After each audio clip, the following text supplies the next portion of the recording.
Right now, Justin and Dan join me at the table. Hot performance. The spirit of rock and roll, the passion deep within you. Justin, was there a moment in your young life where rock music really struck a chord with you?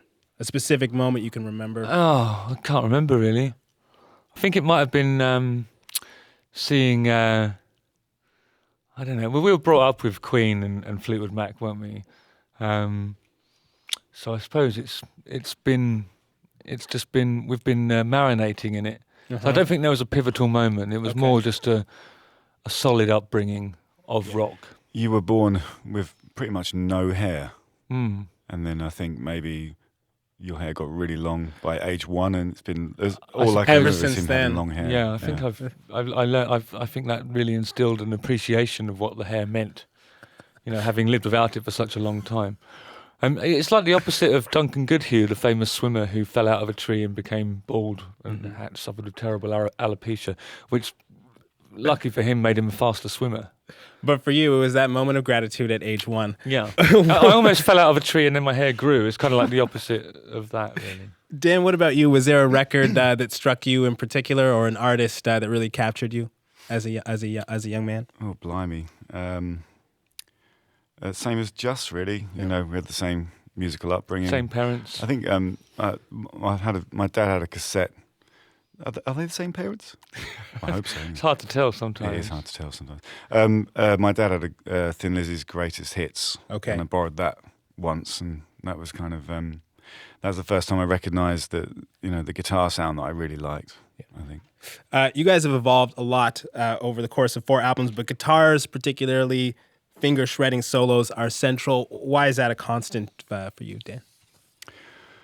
I don't know, really. It's I don't know. It's the virtuoso element of rock and roll that I really like. You know, it's against adversity as well. I remember being an early teenager learning guitar, and I think it was just doing solos was what I found really rewarding.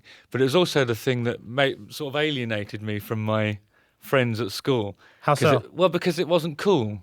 You know, and we're talking about the 90s, you know, I'm not as old as I look. During the 90s, it was utterly uncool to do that kind of stuff, especially post-Nirvana. Yeah. And it was almost like I sort of felt compelled to hide that style of playing. And I know a lot of other people did the same thing. There's a lot of other people who are proper metal shredders who just hid it. What helped you just It's let almost it like loose? Prohibition time, you know, when people were creating alcohol and moonshine. That's what guitar solos were for music, a while. band, guitar solos. It was almost like there was a social experiment which completely outlawed quality guitar playing, and then it hit back in the same way that alcohol has. What liberated you to let that loose? I mean, it's difficult to be honest. We came when the first album came out. I was 28, and as you know, I'm still 28 now. I'm going to be 29 soon, I promise. And I think it was at that age you feel like it's over. You know, your moment has passed. You'll never. Yeah, we spent a long time trying to make things happen, and it just wasn't happening. But we kind of pure frustration, wasn't it? Yeah, we didn't really change. I think when we got really good is when we gave up. Almost, it was kind of like we didn't care anymore, and that's when people started really enjoying the shows and could see that we didn't care. So it's a weird thing, isn't it? Yeah, it's just like when you least expect it, I think, and we I suppose that was when we were doing our purest work, really, is because we weren't worried about. By not caring, you mean just letting yourself loose in terms of the showmanship, in terms of the guitar playing, all of that stuff. Yeah, and not trying to fit in. You know, I think because Dan, Frankie, and all of us lived in London.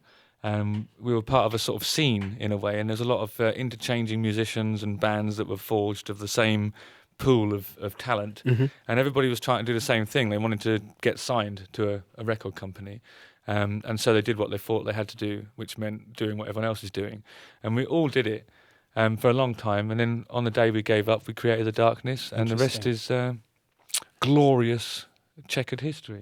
What I love is everybody can see that sense of abandon in the music. There's a sense of humor to the performance, but it's not a joke. It's really good. Thanks for saying that. Is that how hard is it to strike that balance between humor and but at the same time being quite serious about your craft? I think it's not as easy as you might imagine. I mean, I don't think either of us or any of us like either side of the line. You know, if it's too serious, it's not rewarding, and if it's too much of a joke, it's also not rewarding. So it is difficult. I mean, there's a lot more. It's a lot more calculated than you might expect. How do you find that line, Dan?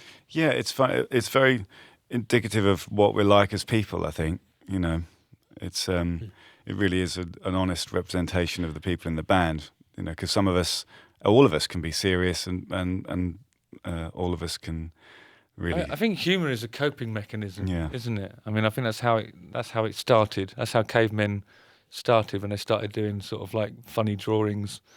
Coping with the absurdity of life. Yeah, like doing cartoons of buffaloes running away and all that sort of stuff. That was a coping mechanism. When I play guitar, I get really angry. That's my thing. Okay. Like yeah. By the end of a And gig, also, when I'm you just stop, livid. you're still angry. Yeah, at the I'm end of it. angry for like hours after a show.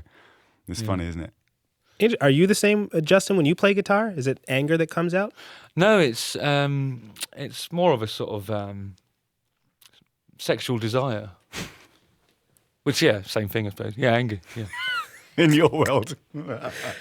You guys have been through a lot as a band, battles with drugs, alcohol, multiple drummers, but the vibe seems great. What has kept you guys together, Dan?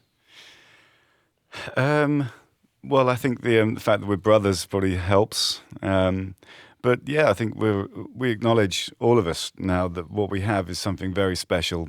We're definitely one of a kind. Mm-hmm. We know that now, and it's just it's amazing to have the opportunity and a broad enough fan base to actually make a living out of this. This is the dream job. It's not right living here. though, is it? It's not really a living. No.